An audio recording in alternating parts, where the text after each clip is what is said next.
அறுபடை வீடுகளில் ஒன்றான திருச்செந்தூர் முருகன் கோவில் வளாகத்தில் நீலகிரி மாவட்டத்தை சேர்ந்த படுகரின மக்கள் உற்சாகத்துடன் நடனமாடினர்.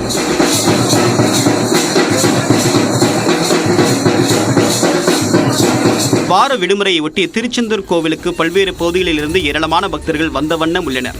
அந்த வகையில் ஊட்டியை சேர்ந்த படுகரின மக்கள் முருகனை தரிசித்தனர். பிறகு கோவில் வளாகத்தில் கூடியவர்கள் தங்களுடைய பாரம்பரிய நடனத்தை ஆடி மகிழ்ந்தனர்.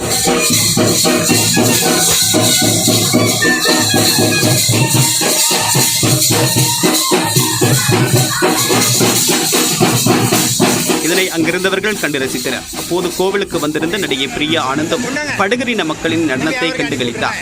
அதனைத் தொடர்ந்து கோவில் யானையிடம் ஆசீர்வாதம் பெற்று பிரியா ஆனந்த் புகைப்படம் எடுத்துக் கொண்டார். பிரியா ஆனந்தை கண்ட ரசிகர்கள் அவருடன் செல்ஃபி எடுத்து மகிழ்ந்தனர். லடாக்கில் பயிற்சியின் போது ராணுவ பீரங்கி வெள்ளத்தில் அடித்துச் செல்லப்பட்டதில் ஒரு அதிகாரி மற்றும் 4 வீரர்கள் உயிரிழந்தனர். எல்லைக் கட்டுப்பாட்டு கோடு பகுதிக்கு அருகே தௌலத் பெக் ஓல்டி என்ற பகுதியில் இந்திய ராணுவ வீரர்கள் பயிற்சியில் ஈடுபட்டிருந்தனர். T-72 என்ற ராணுவ பீரங்கியில் வீரர்கள் ஆற்றை கடக்கும்போது ஆற்றில் திடீரென தண்ணீரின் அளவு அதிகரித்து பீரங்கி அடித்துச் செல்லப்பட்டது. பீரங்கியின் உள்ளே இருந்த ஒரு அதிகாரி உட்பட 5 பேரும் உயிரிழந்தனர். உயிரிழந்த ராணுவ வீரர்களுக்கு பாதுகாப்புத்துறை அமைச்சர் ராஜ்நாத் சிங் இரங்கல் தெரிவித்துள்ளார். ராணுவ வீரர்களின் உடல்கள் மீட்கப்பட்டு சொந்த ஊர்களுக்கு அனுப்பி வைக்கப்பட்டன. ஜூலை 8ஆம் தேதி பிரதமர் நரேந்திர மோடி ரஷ்யா செல்ல இருப்பதாக தகவல் வெளியாகியுள்ளது. பிரதமர் நரேந்திர மோடி அரசுமுறை பயணமாக ரஷ்யா மற்றும் ஆஸ்திரியா செல்ல உள்ளார்.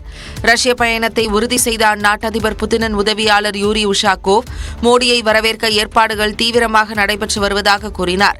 இந்நிலையில் ஜூலை 8ஆம் தேதி மோடி ரஷ்யா செல்ல இருப்பதாக தகவல் வெளியாகியுள்ளது. இதனைத் தொடர்ந்து மத்திய ஐரோப்பிய நாடான ஆஸ்திரியாவிற்கு பிரதமர் மோடி செல்ல உள்ளார். கடந்த 1983ஆம் ஆண்டு இந்திரா காந்தி ஆஸ்திரியா சென்ற நிலையில் சுமார் 40 ஆண்டுகளுக்கு பிறகு பிரதமர் மோடி அந்நாட்டிற்கு செல்கிறார்.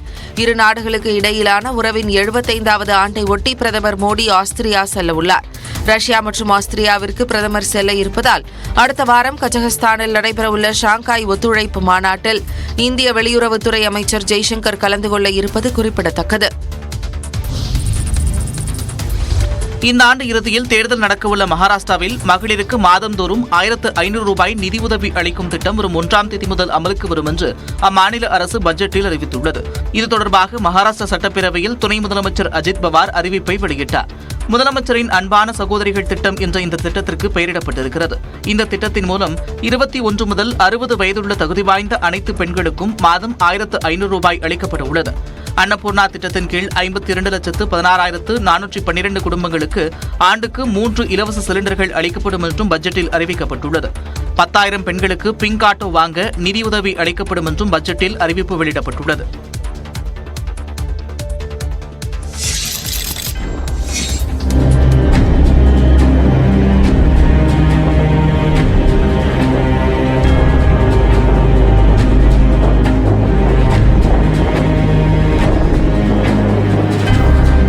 ஆந்திராவில் ஆற்றில் குதித்து தற்கொலைக்கு முயன்ற பெண்ணை திரைப்பட பாணியில் போலீசார் மீட்ட காட்சிதான் இது. கிழக்கு கோதாவரி மாவட்டம் ராஜமுந்திரியைச் சேர்ந்தவர் துடால நாகலட்சுமி. குடும்ப தகராறு காரணமாக பத்ராச்சலம் அருகே ரயில் பாலத்திலிருந்து கோதாவரி ஆற்றில் குதித்து தற்கொலைக்கு முயன்றார்.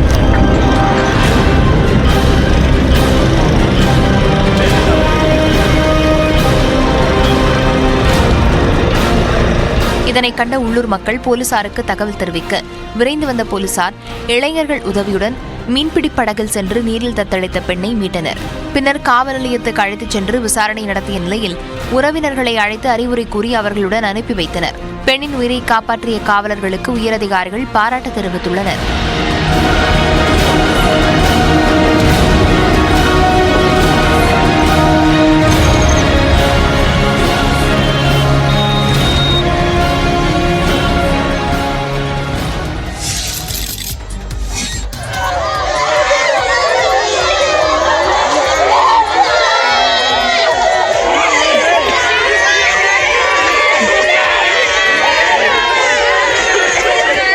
எங்களை விட்டு போகாதீங்க, இங்கேயே இருங்க என்று பள்ளி ஆசிரியரின் காலை பிடித்து மாணவ மாணவிகள் மன்றாடிய காட்சிகள் தான் இவை.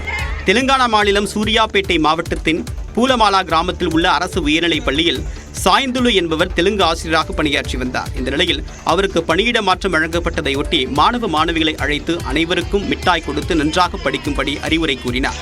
அப்போது ஆசிரியரை பிரிய போகிறோம் என்று எண்ணி கண்கலங்கிய மாணவ மாணவிகள் சாய்ந்தலுவின் காலில் விழுந்து இங்கிருந்து செல்ல வேண்டாம் என்று மன்றாடி கேட்டுக்கொண்டனர்.